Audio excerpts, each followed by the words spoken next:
America Iran Israel युद्ध के 100 दिन पूरे हो चुके हैं। 100 दिन जहां एक तरफ इजराइल की तरफ से, मोसाद की तरफ से अमेरिका की कान में फूंक मारी गई थी। डोनाल्ड ट्रंप को कहा गया था कि हमारे पास में फुल प्रूफ प्लान है और हम महज कुछ ही घंटे के अंदर अयतुल्ला अली खामनेई को शहीद कर देंगे और उसके बाद में जंग चंद घंटों के अंदर, चुटकियों में हम खत्म कर देंगे। लेकिन आप ये देखिए, 100 दिन तक वो जंग चल पड़ी। 100 दिन तक, और उन 100 दिनों में 40 दिन जंग के और 60 दिन कथित सीज फायर के, क्योंकि सीज फायर में भी हमले हो रहे हैं, बैलिस्टिक मिसाइलों का प्रयोग हो रहा है। तो क्या सीज फायर है हम सब जानते हैं। लेकिन बड़ा सवाल यह है कि 100 दिनों की जंग के बाद में अब आगे क्या होने वाला है। 100 दिन की जंग के बाद में क्या जंग थमने के कोई आसार, कोई संकेत दिखाई दे रहे हैं, या जंग अभी कई और दिन लंबी चलने वाली है। मैंने स्पेशली ईरान से नजर अब्बास रिजवी साहब, उनसे बात की है और बहुत सारे मुद्दे अभी तक मुस्तफा खामेनी साहब सामने नहीं आए हैं, एक बार भी नहीं आए। बहुत सारा प्रोपेगेंडा हुआ उनको लेकर के, ये हो गया है, वो हो गया है, पैर कट गया है, उनका चेहरा वो झुलस गया है, बहुत सारी बातें कही गई, लेकिन अभी तक वो सामने नहीं आए हैं। कब सामने आएंगे? ईरान आखिरकार कौन से पॉइंट्स पर इस जंग को खत्म कर सकता है? और सबसे बड़ी बात, अयतुल्ला अली खामेनी साहब, उनका जनाजा तक नहीं निकला अभी तक। कब उनका जनाजा निकलेगा, इसका भी इंतजार हो रहा है।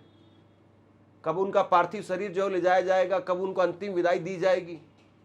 बहुत सारे सवाल इस जंग को लेकर के, बहुत सारी पहलू। और सबसे बड़ी बात ये, इस इंटरव्यू के अंदर आप देखिए, यहां पर नजर अब्बास रिजवी वो अंदर की बात बता रहे हैं। वो कह रहे हैं कि अब मामला ईरान का और अमेरिका और इजराइल का नहीं है, अब मामला वो इजराइल और अमेरिका के बीच में है। मामला इजराइल और अमेरिका के बीच में फंस गया है। वहां एक दूसरे के सींग वो फंस गए और दोनों निपटाने के लिए आए थे ईरान को, लेकिन दोनों खुद ही फंसे हुए हैं। ईरान युद्ध को लेकर के एक एक पहलू, कौन सी वो तारीख ऐसी हो सकती है जिस दिन हम ये सुने कि जंग खत्म हो गई है। हर वो बात जो आपके जहन में होगी, वो बात मैंने यहां पर बेबाकी के साथ में रखी भी है, और उन्होंने तथ्यों के साथ में, आंकड़ों के साथ में जिस तरीके से बताया है, मुझे लगता है कि एक बार आपको जरूर ये इंटरव्यू सुनना चाहिए। और उससे पहले मेरी आपसे गुजारिश है, अगर अभी तक आपने इस वीडियो को लाइक नहीं किया है तो वीडियो को जरूर लाइक कीजिए और इस वीडियो को जरूर शेयर कीजिए आप, क्योंकि जिस तरीके से 100 दिनों का लेखा जोखा सामने रखा है, अपने आप में एक तरीके से आप यूं कहिए कि आज मौजूदा वक्त में ऐसे बहुत सारे कम लोग होंगे जो 100 दिनों के इस जंग को अपनी आंखों से देख रहे हैं। मैं आपका बहुत बहुत स्वागत भी करता हूं, शुक्रिया भी अदा करता हूं कि जिस तरीके से आप इन मुश्किल हालातों के बीच में भी हमारे लिए वक्त निकालते हैं। मैं आप ही से समझना चाहूँगा, 100 दिन एक बहुत बड़ा, एक तरीके से मील का पत्थर यूँ कहिए। मतलब ये माना जा रहा था कि अब तो बस अयतुल्ला अली खामेनी साहब को शहीद कर दिया गया है और अब तो 100 घंटे भी नहीं पकड़ेगा ईरान। और 100 घंटे तो छोड़िए, 100 दिन के बाद में भी ये नहीं पता है कि कैसे और किस तरीके से ये युद्ध जो खत्म होगा। आप इसको कैसे देख रहे हैं? आपको ये जंग अब कहां, किस तरीके से, कैसे जाती हुई दिखाई दे रही है? बहुत बहुत शुक्रिया। बिस्मिल्लाहिर्रहमानिर्रहीम। बहुत बहुत शुक्रिया मुझे एक बार फिर से इनवाइट करने के लिए। सबसे पहले आपको और आपके तमाम दर्शकों को आदाब अर्ज करते हैं। जी वाकई ये एक बहुत बड़ा अचीवमेंट है, एक बड़ा लम्हा है। अचीवमेंट तो नहीं कहे, एक बहुत बड़ा लम्हा है तारीख के लिए, पूरी दुनिया के लिए, कि 100 दिन से ये जो स्थिति बनी है, शुरू के 40 दिन है वो लड़ाई रही, और अब जो 60 दिन 2 महीने से जो है सो कॉल्ड सीज फायर की स्थिति है। 100 दिनों से इस पूरे रीजन के अंदर एक बड़ी लड़ाई देखी दुनिया ने। और एक ऐसी लड़ाई, नॉर्मली दुनिया में जब लड़ाई होती है तो पूरी दुनिया, मतलब हमने रशिया और यूक्रेन की लड़ाई भी देखी, लेकिन पूरी दुनिया उससे जो है वो उस पर असर नहीं था। लेकिन ये एक ऐसी लड़ाई है क्योंकि बिल्कुल मध्य, ये जो है एशिया में, वेस्ट एशिया में है, पूरी दुनिया का सेंटर है, यहाँ पे आके लड़ाई चल रही है, तो पूरी दुनिया के ऊपर इसका असर है। और इसी वजह से पूरी दुनिया की नज़रें इस लड़ाई की तरफ, इस जंग की तरफ लगी हुई हैं। साथ ही साथ मैं कहूँगा 100 दिनों के बाद कुछ बड़े डेवलपमेंट्स हैं। अगर हम 100 दिनों का एक सरप्राइज़ करें, तो हमें यहाँ से देखना होगा कि अमेरिका और इज़राइल ने इस जंग को क्यों शुरू किया था और आज 100 दिन के बाद उनको क्या हासिल हुआ और ईरान ने जो अपना डिफेंस किया, जो अपनी सुरक्षा करी और रिटेलिएट किया, ईरान को क्या-क्या चीज़ें अचीव हुई हैं। अगर एक कंपैरिज़न किया जाए, दर्शकों को मेरे ख्याल से बहुत अच्छे से समझ में आएगा। तो यूएस ने ये जंग जो शुरू की थी, सबसे पहला उनका टारगेट ये था कि यहाँ पे तख्ता पलट कर दिया जाए।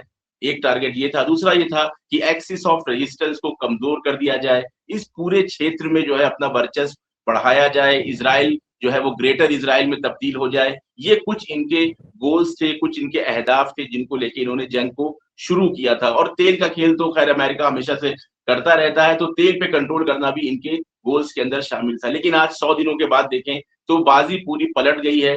ईरान जो है एक सुपर पावर की तरह उभर के सामने आया है। तख्ता पलट तो दूर की बात है, यहाँ पे इस वक़्त ईरान की हुकूमत और ईरान की जनता के दरमियान इतना ज़्यादा रिलेशन अच्छा हो चुका है कि 100 दिनों से दुनिया देख रही है, आपने भी वीडियोज़ देखे हैं कि 100 रातों से यहाँ की जनता ईरान की हुकूमत के, ईरान के निज़ाम के सपोर्ट में आती है, खुद से आती है, किसी भी दबाव में नहीं है, कोई सरकारी दबाव नहीं है या कोई सरकारी प्रेशर के तहत नहीं आती। खुद से वो 100 दिनों से आ रहे हैं, लाखों की तादाद बल्कि मैं कहूँ करोड़ों की तादाद में सड़कों पे आते हैं, 3 घंटे, 4 घंटे रात में रहते हैं, वहाँ तराने बजते हैं, वहाँ बातें होती हैं और ये ही पैगाम देना चाहते हैं ये जनता कि हम जो है पूरी तरीके से अपनी हुकूमत के साथ हैं, अपनी इस निज़ाम के साथ हैं, अपनी आर्म फोर्सेस के साथ हैं। तो कहाँ तो वो पब्लिक को हुकूमत के खिलाफ भड़का के तख्ता-पलट करना चाहते थे, लेकिन यहाँ पे गेम पूरा उल्टा हो गया। एक बहुत ज़्यादा इत्तेहाद और यूनिटी का जो है हम वो सीन देख रहे हैं इस वक़्त ईरान की सड़कों पे। एक तो यहाँ पे फेल हुए, दूसरा वो चाह रहे थे हाँ, मैं एक छोटा सा सवाल आपसे ये पूछ रहा हूँ। मैं आपसे एक छोटा सा सवाल ये पूछ रहा हूँ, आप जंग किस तरफ जा रही है इस पर तो हम बात करेंगे ही करेंगे। 100 दिन की जंग हो चुकी है, जनता ऊब गई है या आपको लग रहा है कि ईरान अभी भी कम से कम कितने दिन और जो है इस लड़ाई को और खींच सकता है? जी, ये बात आपकी बहुत अच्छी है, सवाल आपका बहुत अच्छा है और नॉर्मली दुनिया में यही होता है कि जब कहीं जंग होती है, तो सबसे ज़्यादा असर जो होता है वो जनता के ऊपर होता है, चाहे वो जान-माल का नुकसान क्योंकि यहाँ पे जो दुश्मन है ईरान का यूएस और इज़राइल उनके लिए वॉर क्राइम करना, जनता को टारगेट करना बहुत आसान है। शुरू से लेके अब तक उन्होंने जो है सिविलियन टारगेट्स पे अटैक किया है, जान-माल का नुकसान भी जनता का होता है और महँगाई और दूसरी मुश्किलात का भी सामना करना पड़ता है। लेकिन ईरान की जनता ने वो कारनामा करके दिखाया है कि इन मुश्किल हालात में भी उन्होंने कहा है कि आगे के हमने अपने मुल्क की सुरक्षा के लिए, ईरान की सुरक्षा के लिए और ईरान के फ्यूचर के लिए ज़रूरी है कि इस जंग को इस जगह ले जाके, उस जगह ले जाके खत्म करें कि एक ऐसी डिटरेंस ईजाद हो कि दोबारा हमारे ऊपर कोई हमला ना कर सके। तो ईरान की जनता पूरी तरीके से इस जंग को जो है ऐसे मोड़ पे ले आके खत्म करने की हिमायत कर रही है कि जहां से दोबारा हमारे ऊपर कोई ऐसा हमला ना हो सके। हाँ, हम चाहते नहीं है कि जंग हो। ईरान की जनता कह रही है कि हम जंग नहीं चाहते, हम शांति चाहते हैं। न सिर्फ हम ईरान के अंदर शांति चाहते हैं बल्कि हम गाजा, लबनान, यमन, इराक, सीरिया हर जगह शांति चाहते हैं। लेकिन वो इस चीज को भी हाईलाइट कर रहे हैं अपने बयानों में, अपने नारों में कि जब तक इज़राइल को सपोर्ट करता रहेगा अमेरिका अपनी खुखार पद्धति पे काम करने के लिए, तब तक इस पूरे खित्ते में शांति बहाल नहीं हो सकती। तो ईरान की जनता ऊबी नहीं है, घबराई नहीं है, डरी नहीं है, बल्कि ईरान की जनता पूरे जोश के साथ जिस तरह से पहले दिन उनका जोश था, वो अभी तक जो है 100 दिन बाद भी उसी जोश और खरोश के साथ सड़कों पे है और उनका एक पैगाम है कि दुश्मन को इस तरीके से हराना है कि वो दोबारा हिम्मत ना करे कि हमारे ऊपर हमला किया जा सके। हाँ, एक सवाल ये भी है कि 60 दिन का वक्त आपको मिल गया, 60 दिन सीज फायर, 9 अप्रैल को सीज फायर हुआ, 9 अप्रैल से 9 मई और आज हम जब बात कर रहे हैं तो 9 जून है। तो ये 60 दिन का सीज फायर इसका ईरान ने कैसे इस्तेमाल किया है और जो ईरान के जो हथियार थे, चाहे उसमें ड्रोन थे, बैलिस्टिक मिसाइल थी या बाकी जगह पर जो इंफ्रास्ट्रक्चर का नुकसान हुआ, कितनी रिकवरी जो है वो ईरान की हुई है और हथियारों के बेस पर अगर बात करें तो आपको लग रहा है कि पहले कितना नुकसान 9 अप्रैल तक हुआ था और उसकी कितनी भरपाई या कितनी और जो है वो हथियार जो है बनाए गए हैं? कोई ऐसी रिपोर्ट आपके पास में है या कोई आप इनपुट बताना चाहें? यहाँ पे यहाँ के जो कमांडर्स हैं, जो टीवी पे आके बयान देते हैं या जो न्यूज़ आती है, उनको मैंने सुना तो ये बात यहाँ पे समझ में आई कि इस वक़्त जंग जब शुरू हुई थी 28 फरवरी, उससे ज़्यादा इस वक़्त इन लोग की तैयारी है। इन्होंने कहा है कि हम 120% आमादा हैं। एक होता है 100% उसी स्टॉक पे पहुँच गए हैं जहाँ पे हमारे मिसाइल्स थी, ड्रोन थी, बल्कि यहाँ पे ये बयान आया है कि 120% हो गए। यानी ना सिर्फ़ ये कि रिकवर किया है जितनी मिसाइल्स और ड्रोन थे, बल्कि उनसे ज़्यादा भी हमने बना लिया है। साथ ही साथ ये बात भी यहाँ पे कई जो एक्सपर्ट्स हैं, जो मिलिट्री के वो ये कह रहे हैं कि ना सिर्फ हम पुरानी जो मिसाइल्स हैं, क्योंकि जनरेशन वाइज होती है मिसाइल, कुछ पुरानी जनरेशन की हैं, कुछ नई जनरेशन की हैं, तो कह रहे हैं कि हमने अभी तक जंग में जो हमारी लेटेस्ट टेक्नोलॉजी की मिसाइल्स हैं उनका इस्तेमाल नहीं किया है। खास तौर से जो समंदर में इस्तेमाल किए जाने वाले टॉर्पीडोज वगैरह हैं, उनका कई जगह मैंने जिक्र सुना है कि उन्होंने कहा है कि ऐसे बहुत से सरप्राइजेस हैं ड्रोन टेक्नोलॉजी में, टॉर्पीडो टेक्नोलॉजीज में, कि जो अमेरिका और इज़राइल को सरप्राइज़ करने के लिए आमादा है और तैयार है। साथ ही साथ अभी जो हमला ईरान ने लेबनान के ऊपर अटैक करने की वजह से जो इज़राइल पे किया, तो उसमें ख़ास बात थी, उन्होंने उस जगह से, उन मिसाइल सिटीज़ से हमला किया है, चाहे वो तबरेज़ हो, चाहे किरमानशाह, चाहे वो कुम, तेहरान, जितने भी मुख्तलिफ साइट जहाँ से हमला किया है मिसाइल्स के ज़रिए से, ये वो साइट्स हैं जिनके बारे में यूएस और इज़राइल कहते रहे हैं कि हमने पूरी तरीके से तबाह कर दिए। तो मुझे लगता है कि एक सिंबॉलिक पैगाम था, एक ये पैगाम देना चाह रहे थे अमेरिका और इज़राइल को कि तुम जो समझ रहे हो कि वो मिसाइल सिटीज़ या वो लॉन्चर्स की जिनको तुमने तबाह कर दिया है, हम वहीं से हमला करके ये बता रहे हैं कि हमारी जो मिसाइल कैपेबिलिटी है, वो 28 फरवरी से ज़्यादा अपग्रेड हो चुकी है। इसके अलावा जो हासिल किया ईरान ने, वो डिप्लोमेसी के मैदान में बड़ी-बड़ी कामयाबियाँ हासिल हुई हैं। देखिए धर्मेंद्र जी, एक ये जो बड़ी कामयाबी इस वक़्त ईरान की है, वो स्ट्रेट ऑफ होर्मुज़ में है। स्ट्रेट ऑफ होर्मुज़ में ईरान का कब्ज़ा तकरीबन 3 महीने होने वाले हैं, ईरान का कंट्रोल है, और अब धीरे-धीरे दुनिया के मुख्तलिफ जो देश हैं, वो इस बात को मान रहे हैं, कबूल कर रहे हैं कि ईरान के स्ट्रेट ऑफ होर्मुज़ से अगर हमें शिप निकालना है, तो ईरान के कोऑर्डिनेशन के साथ ही हम निकाल सकते हैं। कई बार ऐसा हुआ कि यूएस ने कुछ शिप्स को जो है निकालने की, चोरी-छुपे निकालने की कोशिश की है, लेकिन ईरान ने उसपे जो है करारा जवाब दिया है, उनके ऊपर वार्निंग शॉट्स वगैरह देके उनको पलटाया गया है। तो ये एक डिप्लोमैटिक तरह से ईरान की कामयाबी है कि स्ट्रेट ऑफ होर्मुज़ पे कामयाबी, कंट्रोल जो है पूरा कामयाबी के साथ ईरान का है। और अब आप देखिए कि ट्रम्प के बयान में भी जो है स्ट्रेट ऑफ होर्मुज़ का ज़्यादा ज़िक्र नहीं होता, ज़्यादातर वो न्यूक्लियर वेपन की ही बात करते हैं। तो मुझे लगता है कहीं न कहीं ये एक तरह से मेंटली तौर से यूएस भी तैयार हो रहा है पूरी दुनिया की तरह कि स्ट्रेट ऑफ होर्मुज़ पे अब ईरान का ही कंट्रोल रहेगा। एक बड़ी चीज़ जो कल परसों जो साबित करी ईरान ने, वो ये कि ये जो यही 2 महीने के टाइम में, कि पहले हम जो है वो जब इज़राइल अटैक करता था ईरान के ऊपर, तो हम रिटेलिएट करते थे। अब यहाँ पे आके पावर बैलेंस ईरान ने चेंज कर दिया है, जिसको मैं कहूँ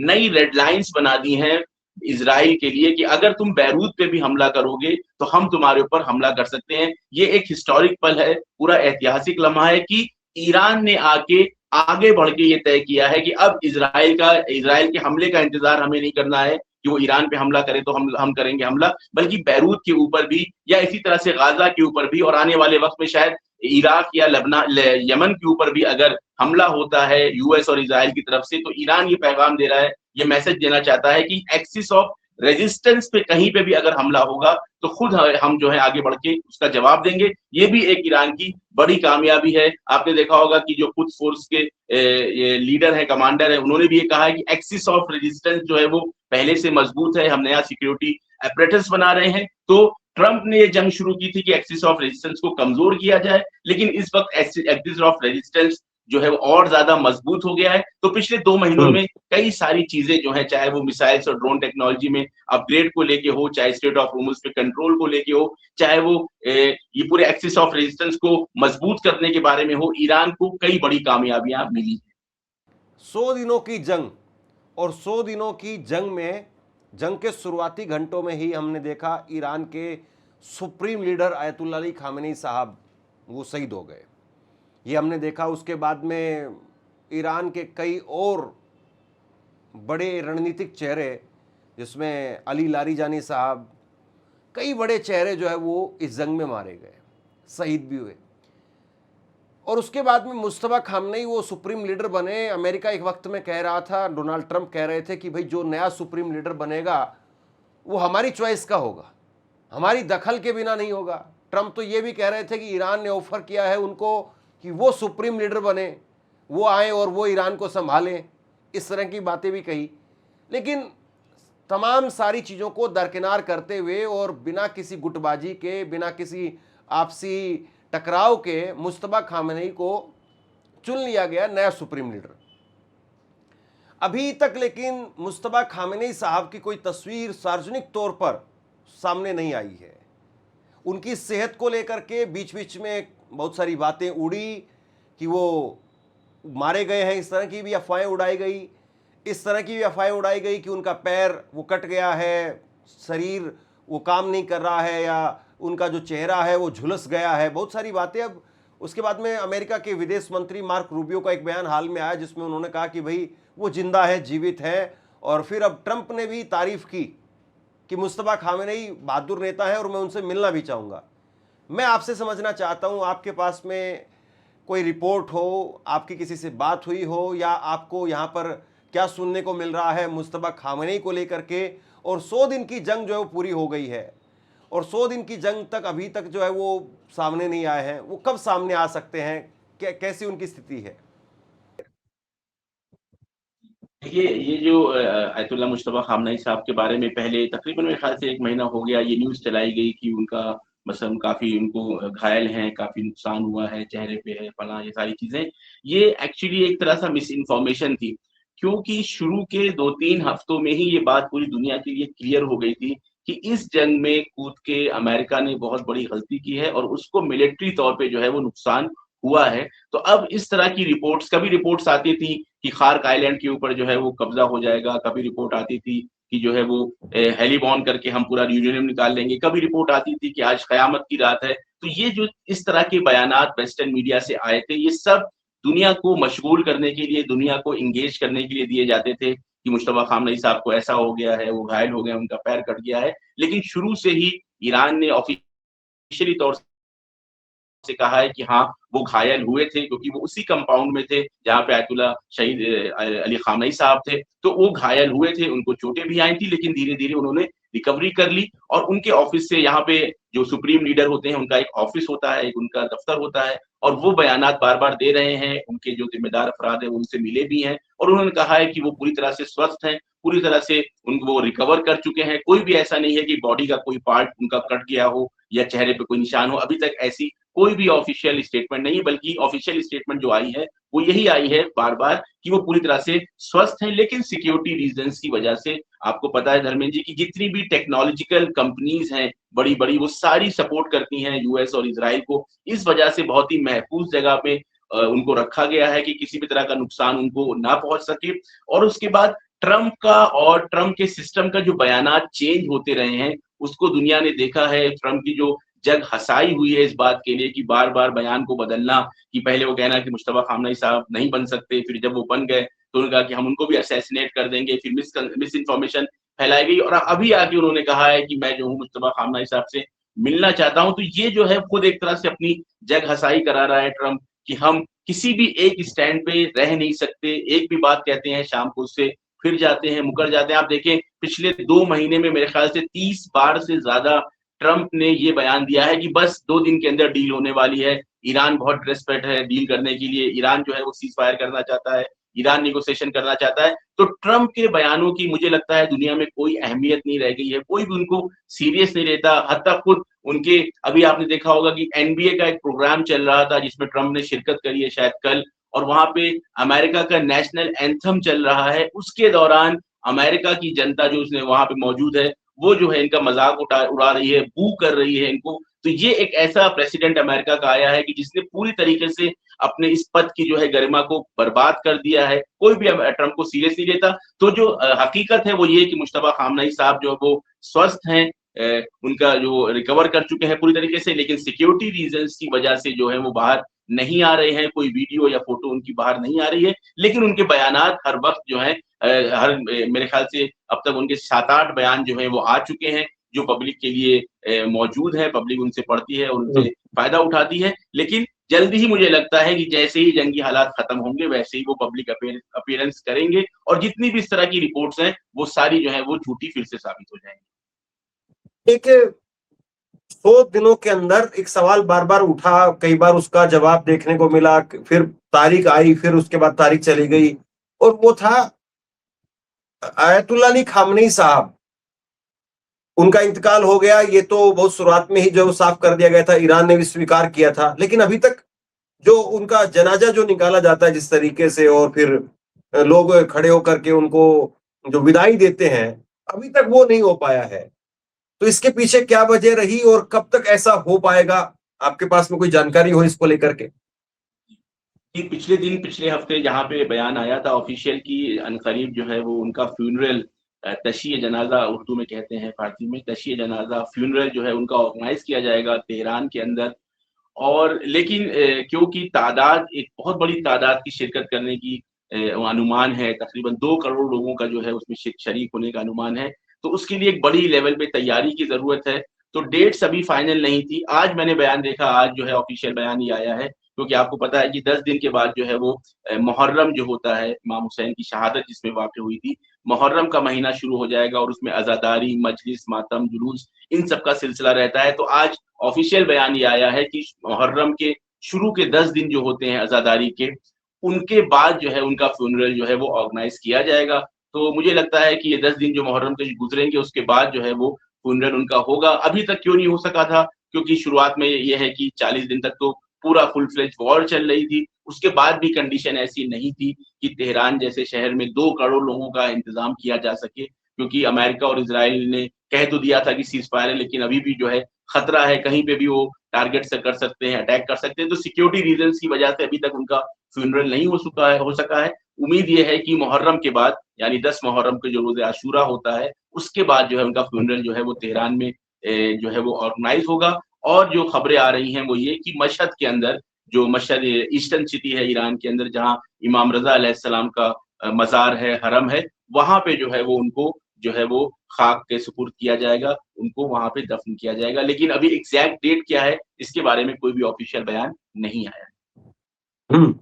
अब्बास साहब, आप तो लगातार वहाँ पर हैं और आपने तस्वीरें भी दिखाई हैं, और आपका इसके लिए हम शुक्रिया भी अदा करते हैं। जिस तरीके से आपने किश्म आइलैंड और हॉर्मुज़ के पास की जो तस्वीरें दिखाई, आपको लग रहा है कि जंग में अभी भी एक लंबा अरसा बाकी है? मतलब ये जंग अभी भी आपको लग रहा है कि कम से कम और इसी तरीके से महीने भर और खींचेगी, या जंग आपको लग रहा है कि कहीं ठहरती हुई नज़र आ रही है और अब कुछ अंत आपको दिखाई दे रहा है?